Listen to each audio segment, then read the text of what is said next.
বিসমিল্লাহির রহমানির রহিম। সকলকে ধন্যবাদ জানাচ্ছি আমিন এক্সপ্রেস বিডি চ্যানেলের পক্ষ থেকে। তো আপনারা ইতিমধ্যে দেখেছেন গত ভিডিওটিতে কিভাবে আবেদনটি বিজ্ঞপ্তিতে ছিল, সেই অনুপাতে আমি এখন আপনাদেরকে একটি আবেদন করে ভিডিওর মাধ্যমে দেখাবো। তো প্রথমে আমরা চলে যাচ্ছি আমাদের কম্পিউটারের ব্রাউজারে। তো সেখানে অ্যাড্রেস বারে আমরা লিখব gsa.teletalk.com.bd, অর্থাৎ gsa.teletalk.com.bd। এটা লেখার পরে আমরা এন্টার প্রেস করব। দেখা যাচ্ছে কি হচ্ছে, একটু সময় নিচ্ছে। হ্যাঁ, চলে এসেছে অলরেডি অ্যাড্রেসের অনুযায়ী। তো এর আগে আপনারা দেখেছেন অন্য সিস্টেম ছিল, এবার একটু চেঞ্জ করা হয়েছে। তো এখানে রয়েছে সার্কুলার ফর ঢাকা মহানগরী, তারপরে circular for others, lottery notice, view vacancies, student application form, get admit card, school authority log in, software user manual. তো আমাদের এটা ছিল যে সার্কুলারটা, যেটা আপনাদেরকে গত ভিডিওতে দেখাইছি, সেটা আমার আইকনে দেওয়া থাকবে।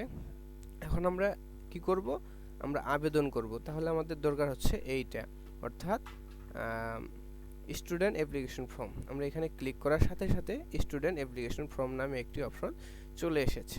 তো আমাদেরকে প্রথমে আমরা যে স্কুলটাতে ভর্তি করাবো সেই স্কুলটার ঠিকানা দিতে হবে। সেটা হচ্ছে রংপুর ডিভিশন এবং পঞ্চগড় জেলা, থানা হচ্ছে দেবীগঞ্জ, শিফট আমরা দিব ডে এবং স্কুল ভার্সন দিব বাংলা। যার যেটা পছন্দ সেটা দিতে পারেন। তো আমি যে স্টুডেন্টটা ভর্তি করাবো সে ভর্তি হবে ক্লাস 6-এ এবং জেন্ডার হচ্ছে বয়েজ। তো এটা দেওয়ার সাথে সাথে কি চলে আসলো, নৃপেন্দ্র নারায়ণ গভট হাই স্কুল, এটা চলে আসলো। যদি আপনি আপনার যে স্টুডেন্টটা যেখানে ভর্তি হবে সেই অনুপাতে দিবেন, এরকমভাবে স্কুল চলে আসবে। স্কুলটা কি করবেন, আপনি এভাবে বাম পাশের বাটনটা, ওকে বাটনটা ক্লিক দিয়ে দেওয়ার সাথে সাথে select your school you select for application, এদিকে কিন্তু চলে আসলো। এখন আমরা কি করব, এটাতে একটা নেক্সট বাটনে চাপ করব। চাপ করার পরে তো এখানে দেখতে পাচ্ছেন যে all information must be filled up in English, অর্থাৎ এখানে বলা হয়েছে যে পুরো ইনফরমেশন অর্থাৎ পুরো তথ্যগুলো আপনাকে অবশ্যই ইংলিশে কি করতে হবে, ইংলিশে পূরণ করতে হবে। তো আমরা এখন যেটা করব সেটা হচ্ছে ইংলিশে আমরা এটা পূরণ করব। তো আমি একটা স্টুডেন্টের তথ্য এখানে দিব। তো দেখা যাক কি দেওয়া যায়, এমডি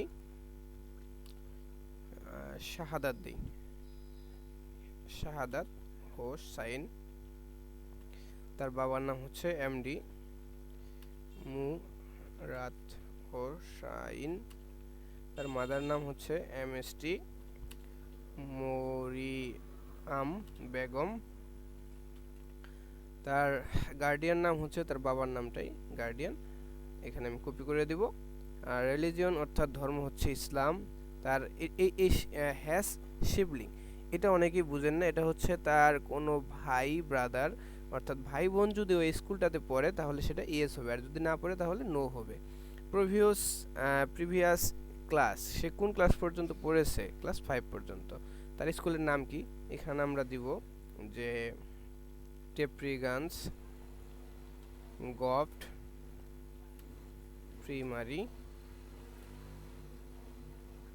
প্রাইমারি স্কুল, লিখে দিলাম টেপ্রিগঞ্জ গভট প্রাইমারি স্কুল। তারপরে এখানে এনআইডি দিতে হবে। এনআইডিটা অর্থাৎ কার্ড দিব আমরা, এনআইডিটা দুঃখিত একটু আওয়াজ আসতেছিল তাই আমি ভিডিওটা পোজ করে আবার রিজুম করলাম। এখানে দেখতে পাচ্ছেন এনআইডি নাম্বার, অর্থাৎ এখানে আপনি কার এনআইডি নম্বর দিবেন, গার্ডিয়ান অর্থাৎ বাবা অথবা মা, যে কারো এনআইডি নাম্বারটা এখানে দিতে হবে। তো আমি একটা এনআইডি দিয়ে দিচ্ছি, স্মার্ট আইডি নাম্বারটা দিয়ে দিলাম। তারপরে এখানে দিতে হবে বার্থ রেজিস্ট্রেশন নাম্বার, এটা কার দিতে হবে, স্টুডেন্টের। তো আমি স্টুডেন্টের বার্থ রেজিস্ট্রেশন নাম্বার দিচ্ছি 2002-771349500167, অর্থাৎ এটা অবশ্যই কিন্তু 17 ডিজিটের হতে হবে, ডিজিটাল। তারপরে কন্ট্যাক্ট নাম্বার দিয়ে দিচ্ছি আমি একটা কন্ট্যাক্ট নাম্বারটা দিয়ে দিলাম। কন্ট্যাক্ট নাম্বার দেওয়ার পরে এখানে স্টুডেন্টের জন্ম তারিখটা বসাইতে হবে। এটা হচ্ছে মাস, আমি দিলাম ডিসেম্বর মাস। এটা হচ্ছে ডেট 31শে ডিসেম্বর। এটা হচ্ছে 2002 আমি দিয়ে দিলাম। দেওয়ার পরে এখানে দেখেন লেখা আছে প্রেজেন্ট অ্যাড্রেস, মানে বর্তমান যে ঠিকানাটা স্টুডেন্ট সেটা দিতে হবে। তো অবশ্যই রংপুর বিভাগ এবং পঞ্চগড় ডিস্ট্রিক্ট দেবীগঞ্জ থানা, পোস্ট কোড হচ্ছে আমাদের 5020 এবং অ্যাড্রেস এখানে লিখতে হবে। আমি দিয়ে দিচ্ছি যে টেপরিগঞ্জ হচ্ছে আমার অ্যাড্রেস। আপনি চাইলে পাড়ার নামও দিতে পারেন। বসুনিয়াপাড়া দিয়ে দিলাম আমি, বসুনিয়াপাড়া টেপরিগঞ্জ, অর্থাৎ আমার পোস্ট অফিসের নাম হচ্ছে টেপরিগঞ্জ, এটা দিয়ে দিলাম। তারপরে পার্মানেন্ট অ্যাড্রেস অর্থাৎ স্থায়ী ঠিকানাটা এখানে দিতে হবে। রংপুর বিভাগ, পঞ্চগড় জেলা, দেবীগঞ্জ থানা, পোস্ট কোড হচ্ছে আমাদের 5020 এবং আমি যে এই ঠিকানাটা দিচ্ছি এটাই হচ্ছে আমার স্থায়ী ঠিকানা স্টুডেন্টের, এটা এখানে দিয়ে দিলাম কপি করে নিয়ে। তো আমার আসলে কোনো কথা যদি থাকে, এখানে আছে চিল্ড অফ ফ্রিডম ফাইটার, যদি মুক্তিযোদ্ধার সন্তান হয় তাহলে এটা দিতে হবে। Grand child of freedom fighter, মুক্তিযোদ্ধার নাতি নাতনির ক্ষেত্রে এটা ব্যবহার হবে।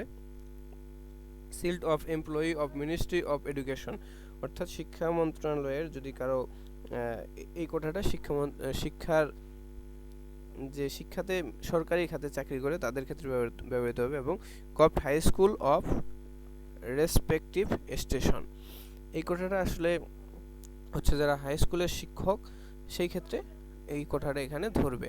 তারপরে ডিজেবল চাইল্ড অর্থাৎ প্রতিবন্ধী ক্যাচমেন্ট এরিয়া, অর্থাৎ যদি সেই স্কুলটার ক্যাচমেন্টের ভিতরে থাকে, এইখান থেকে যে কোনো একটা কোঠা যদি থাকে সেটা সিলেক্ট করলে সাথে সাথে এদিকে চলে আসবে। আমার যেহেতু কোনো কোঠা নেই তাহলে আমি দিব না। তো এখানে একটা ছবি ব্যবহার করতে হবে, এখানে একটা ছবি দিতে হবে। সেই ছবিটা আমি বলছিলাম আপনাদেরকে অবশ্যই 300 পিক্সেল হতে হবে।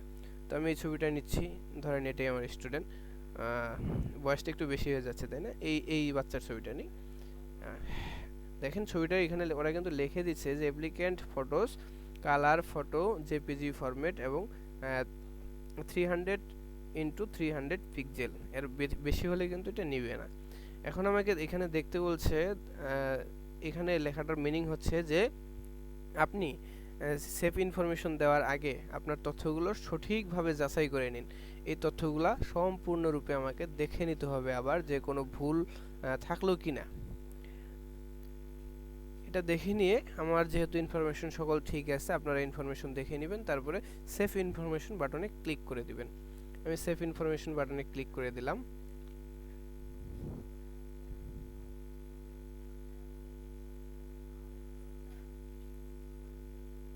একটু সময় নিচ্ছেন, নেটওয়ার্কের স্লো হওয়ার কারণে আমি ভিডিওটা করতেছি। এই টাইমে অনেক নেটওয়ার্ক ব্যস্ত থাকে, এই সময়টাতে ভিডিওটা করতেছি।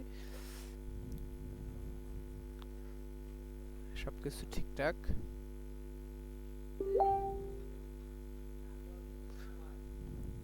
আমি একটু পজ করে নিচ্ছি যেহেতু সময় নিচ্ছে। তারপরে কেমন আসবে সেটা আপনারা দেখে নিন। যখন সাবমিট হবে একটা নোটিশ আসবে যে আপনার এটা সাবমিট হয়ে গিয়েছে এবং এরকম একটি পেজ চলে আসবে। এখানে ছবিটা থাকবে, ছবিটা রিলোড নেয়নি, এরকম একটা ছবি থাকবে এখানে, এবং এই ইনফরমেশনগুলো যে ইনফরমেশনগুলো আপনি দিয়েছেন সব ইনফরমেশনগুলো এখানে থাকবে এবং স্কুলের নামটা এখানে থাকবে। আর এটা হচ্ছে দেখেন আপনি যে টাকাটা পেমেন্ট করবেন সেটা সিস্টেম দিয়ে দিছে এখানে। প্রথমে আপনাকে টেলিটক সিম ভরতে হবে এবং টেলিটক সিমে আপনার এখানে 110 টাকা চেয়েছিল, আমি আপনাদেরকে বলেছিলাম। তো আপনার মোবাইলে অবশ্যই 120 টাকা থাকতে হবে এবং এরকম আসবে, hi MD Shahadat Hossain, you saved all information successfully. আপনি ওকে দিয়ে দিবেন, তারপরে ছবি সম্বলিত এরকম একটা ইউজার আইডি চলে আসবে। তো এটা আপনি এসএমএস কিভাবে করবেন, আপনার মোবাইলের মেসেজ অপশনে গিয়ে বড় হাতের অক্ষরে লিখবেন GSA, স্পেস দিবেন অর্থাৎ ফাঁকা দিবেন, তারপরে লিখবেন ইয়েস, ভুল বললাম, প্রথমে দিবেন GSA, তারপরে স্পেস দিয়ে যে ইউজার আইডিটা এখানে রয়েছে, অর্থাৎ আপনি যে কর্নারে যে ইউজার আইডিটা পাবেন, এই যে এই ইউজার আইডিটা সেটা টাইপ করবেন যেভাবে আছে ঠিক ওইভাবেই বড় হাতেই দেওয়ার পরে আপনি 16322 অর্থাৎ 222 এই নাম্বারটাতে প্রেরণ করে দিবেন। দেওয়ার পরে একটি পিন নাম্বার সম্বলিত একটি এসএমএস আপনার কাছে চলে আসবে। আসার পরে আপনি আবার লিখবেন GSA স্পেস, দেওয়ার পরে আপনি দিবেন ইয়েস, দেওয়ার পরে যে পিন নাম্বারটা আসবে সেই পিন নাম্বারটা দিয়ে আবার আপনি 16322 পাঠিয়ে দিবেন। আপনার মোবাইল থেকে 110 টাকা কেটে নেবে।